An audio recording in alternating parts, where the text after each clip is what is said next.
আসসালামু আলাইকুম সবাইকে। আজকে আপনাদের জন্য নিয়ে আসলাম খুবই মজাদার একটি জুস। এই গরমে এরকম একটি জুস হলে সবার জন্যই ভালো হয়। আর আমি যেভাবে জুসটি তৈরি করেছি এভাবে যদি আপনারা তৈরি করে খান তাহলে অবশ্যই ভালো লাগবে আর শরীরের জন্যও খুবই ভালো। তো আশা করছি আজকের এই ভিডিওটি আপনাদের অবশ্যই ভালো লাগবে। তো এখানে দেখতে পাচ্ছেন যা যা লাগবে জুস তৈরি করতে, তো আমি সব কিছুই এখানে নিয়েছি। এখানে আমি নিয়েছি ১ কাপ পুদিনা পাতা, আর নিয়েছি জিরার গুঁড়া। জিরার গুঁড়াটা অবশ্যই ঘরে করে নিতে হবে। বাজারে জিরার গুঁড়া অবশ্যই দিলে ভালো লাগবে না। আর নিয়েছি বিট লবণ, নিয়েছি লেবুর রস, আর এখানে দেখতে পাচ্ছেন চেরি ফল, এটা হচ্ছে আমি এমনি সাজানোর জন্য এখানে রেখেছি। আর নিয়েছি চিনি।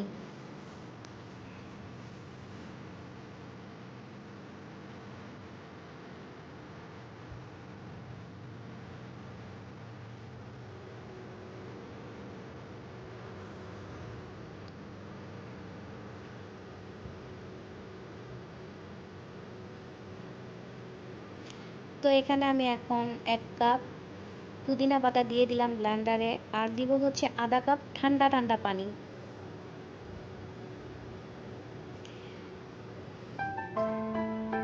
তো এখানে আমি দিয়ে দিলাম হচ্ছে বিট লবণ, সব কিছু পরিমাণ মতো দিতে হবে। আর এখানে দিয়ে দিলাম লেবুর রস, ২ টেবিল চামচ চিনি দিব,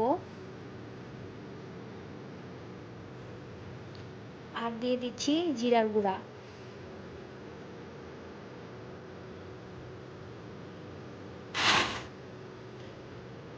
তো এখন ব্লেন্ডার করে নিচ্ছি।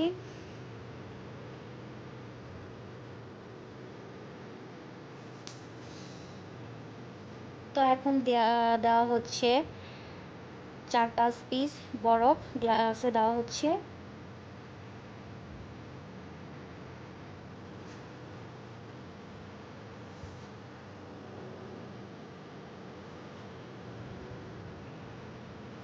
তো এখন এটা ছেঁকে নেওয়া হবে।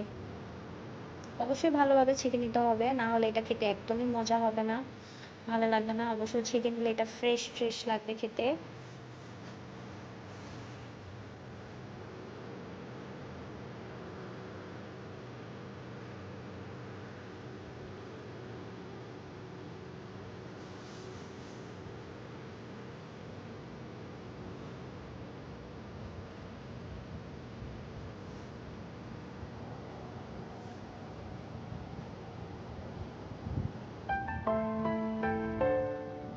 এখন দিয়ে দিব ঠান্ডা পানি।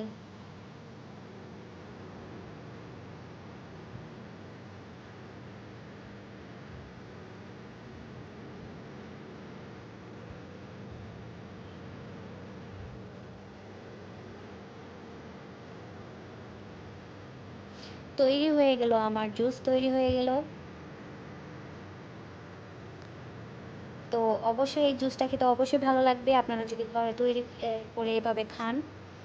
তো আশা করছি আজকের এই ভিডিওটি আপনাদের ভালো লেগেছে। তো ভালো লাগলে অবশ্যই লাইক, কমেন্ট, শেয়ার করে দিবেন, সাবস্ক্রাইব করে দিবেন। আজকের মতো এই পর্যন্তই। সবাই ভালো থাকবেন। আল্লাহ হাফেজ।